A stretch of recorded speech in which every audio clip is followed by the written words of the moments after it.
When I opened the safe, my hands trembled with every beat. Morning light from the window spilled onto the stack of papers inside, and there it was, the number standing out clearly: $19 million. A sum so large it could change an entire life or destroy it. When my husband passed away, he left me all of it, but I hadn't told our son. And now, looking back, I could only silently thank myself for that decision. The day he left, it felt like half my soul had been torn away. 32 years of marriage hadn't always been smooth, but we had weathered every high and low together. He was my husband, my friend, the person I trusted most in this world. Daniel, our only son, was just 25, still so young, so full of drive, but also easily swept up by fleeting things. In my eyes, Daniel was still the little boy who used to sit on the living room floor building Lego, not a grown man making his way through life. The funeral took place on a cold, rainy day in New York. I stood there among black umbrellas, listening to the sound of soil hitting the coffin lid, mingling with the rain.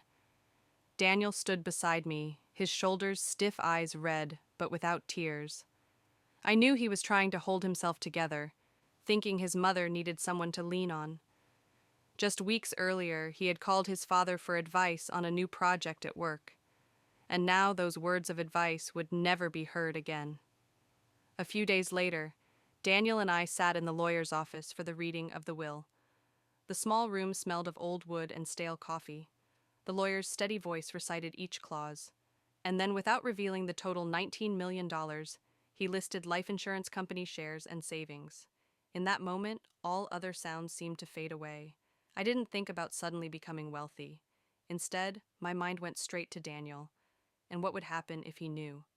I turned to look at my son. He sat there, hands clenched, his eyes showing the exhaustion of sleepless nights. He had never been prepared to handle such an immense sum. I knew his nature, passionate, determined, but sometimes impulsive and swayed by emotion. One wrong step, and this money could make him lose his direction, lose himself. So when the reading ended, Daniel simply asked me, "Are you okay?" "Mom," I nodded. And that was the moment I decided I wouldn't tell him. Not yet. That night, when the house was silent, I placed all the papers back into the safe. The click of the lock echoed dry and final, sealing away a secret only I knew. I stood there for a long while, my hand still resting on the cold metal door, telling myself I wasn't doing this to hide the truth, but to protect him. Because some things, if received too soon, are no longer a gift, but a burden. When the safe door closed, I could still feel the icy chill lingering at my fingertips. The papers inside were not just assets. They were the lifetime of tireless work my husband had devoted himself to building. I knew that sum was enough for Daniel to never worry about money again. But for that very reason, it could also make him forget how to stand on his own 2 feet. Money is a double-edged sword. It can save someone who is struggling, but it can also strip them of their drive and their sense of self. I have seen more than a few people, upon suddenly coming into wealth, lose everything simply because they thought they no longer needed to try. I did not want Daniel to become one of them. His father used to say a man must write his own life story. Money is just a tool, not the ending. I knew very well he would never want his son to live a life dependent on an inheritance. If Daniel knew about the $19 million, perhaps every goal, every challenge he was pursuing would vanish. He would no longer stay up late working, no longer have to learn how to get back up after a failure. And if he lost those things, he would lose the most precious thing of all, his will. So, I stayed silent. Not because I don't trust my son, but because I believe in the strength that comes from independence. I believe that one day, when Daniel has matured enough, when he understands the true value of work and perseverance, I will tell him. But today is not that day. The months after my husband passed away were a stretch of time I will never forget. Daniel, my only son, stepped into a journey he could never have imagined would be so grueling. By day, he worked as a waiter at a small cafe in Brooklyn. I still remember the first winter morning I stopped by unannounced, seeing him in an apron, carrying a tray full of steaming coffee cups, hurrying between crowded tables. The air was rich with the scent of roasted coffee and freshly baked muffins, but my eyes followed only his every step. He smiled at customers, nodded when someone ordered extra pastries, but beads of sweat already dotted his forehead, even though it was freezing outside. After his cafe shift, Daniel would head to a warehouse on the outskirts of the city to do manual loading work. The job was heavy lifting boxes over 30 pounds, pushing carts stacked with cartons from the truck inside. One rainy evening, I came to pick him up, and when he walked out, I saw his hands bleeding from cuts, where the box edges had sliced into his skin. My heart clenched, as if someone had gripped it tight.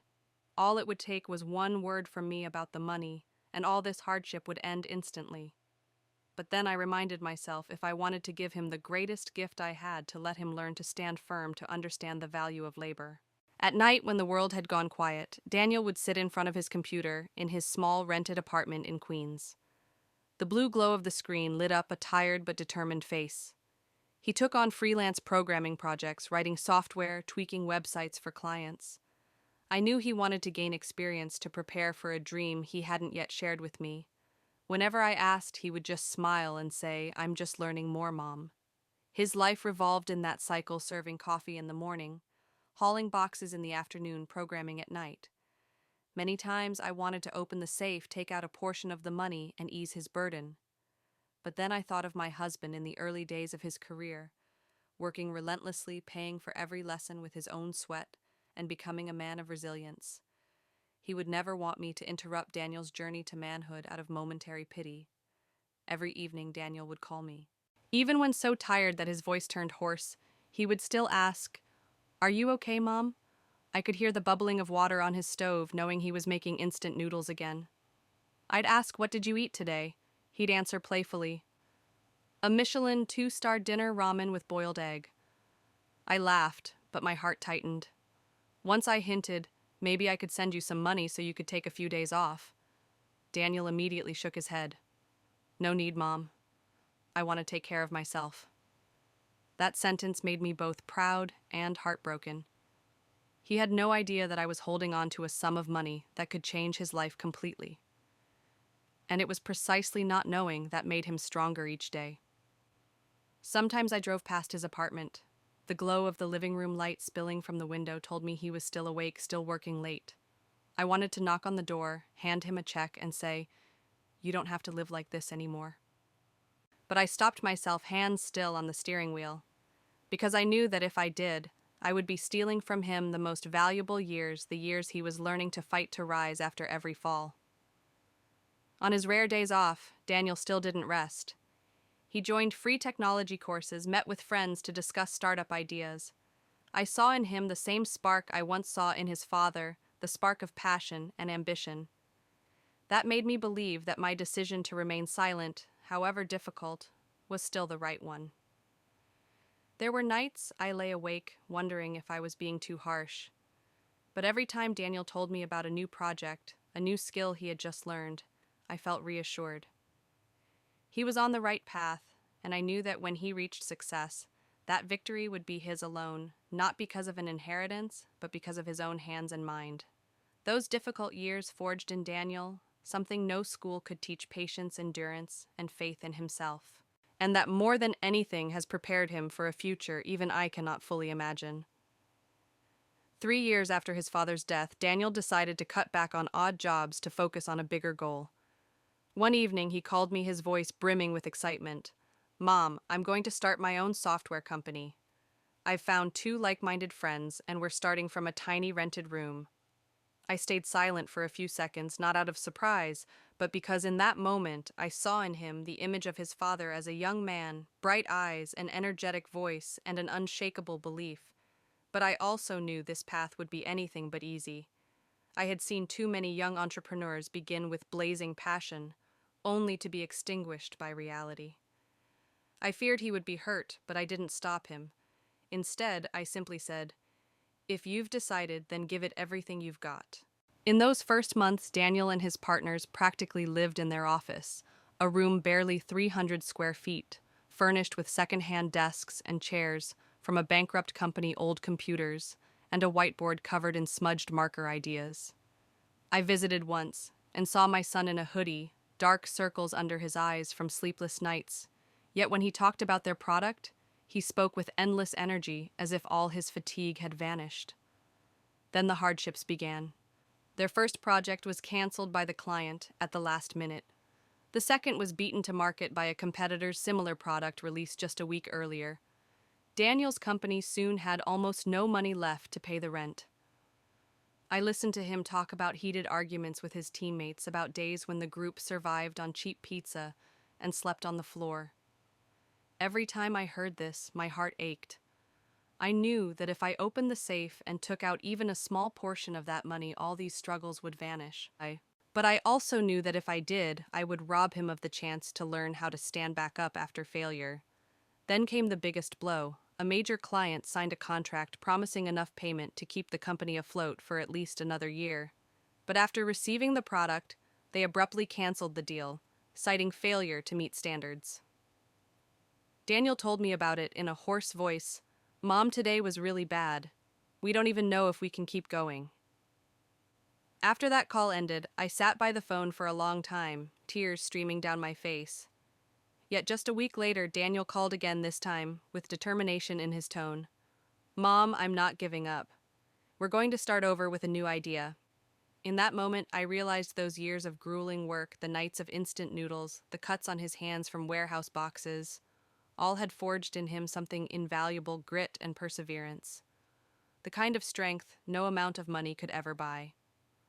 They began again from scratch. Daniel and his team focused on a small piece of software that solved a very specific market need. Without their own office, they worked from public libraries, cafes, and sometimes even in a friend's apartment. I saw my son growing day by day, not just talking about ideas anymore, but about strategy, time management, and how to keep team morale high during hard times. One autumn afternoon, Daniel came to visit me. He brought his laptop, opened it, and showed me the demo of their new product. His voice was full of passion, his eyes shining as if he could devour the whole world. In that instant, I saw the same familiar light, the one I had seen in his father's eyes when he stood in his small factory, believing he could make a difference. Although nothing about the new company was certain yet, I could feel it. My son had changed.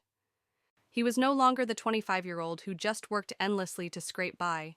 He had become a man who knew what he wanted and was willing to pay the price to achieve it. I didn't know what the future would hold, but I knew that whether he succeeded or failed, Daniel now had a foundation nothing could destroy. And when I looked into his eyes that day, I suddenly understood those hard years, all the scars, the sleepless nights, the debts. None of it was wasted. They were the tools he would carry into life, proof of one truth. Sometimes loving someone means letting them fight their own battles, even when it feels like your heart is breaking into pieces. In the third year since Daniel began his entrepreneurial journey, I received a phone call unlike any I'd had from him before. It wasn't the weary or troubled voice I had grown used to hearing, but one filled with exhilaration, almost trembling with joy. "Mom, we finally did it." I remember that day clearly, a spring morning in New York. The sky an unbroken blue sunlight spilling through my kitchen window. Daniel asked to meet me at a sleek office building in Manhattan. When I stepped into the lobby, he was already there wearing a perfectly tailored suit, his face brighter than I'd ever seen it. He led me to the top floor where a glass-walled conference room opened onto a sweeping view of the city. And then right before my eyes, Daniel signed what he called the biggest dream of my life, a multi-million-dollar contract with a leading tech company. When the last signature was in place, Daniel turned, walked over, and wrapped me in a tight embrace. His voice was thick with emotion, yet full of pride. "Mom, I did it." In my son's arms, I felt the presence of a grown man, not the boy who once needed my protection, but someone who had fought his own battles and won. Tears welled up warm against my cheeks. Not because of the money nor the prestige Daniel was about to gain, but because I knew every moment of hardship had been worth it.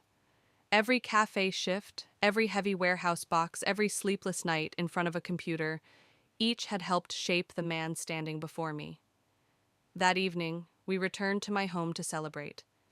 Daniel brought a bottle of wine he said he had been saving for this exact moment. We sat at the dining table, the soft glow of the lamp lighting his face. And I knew It was time.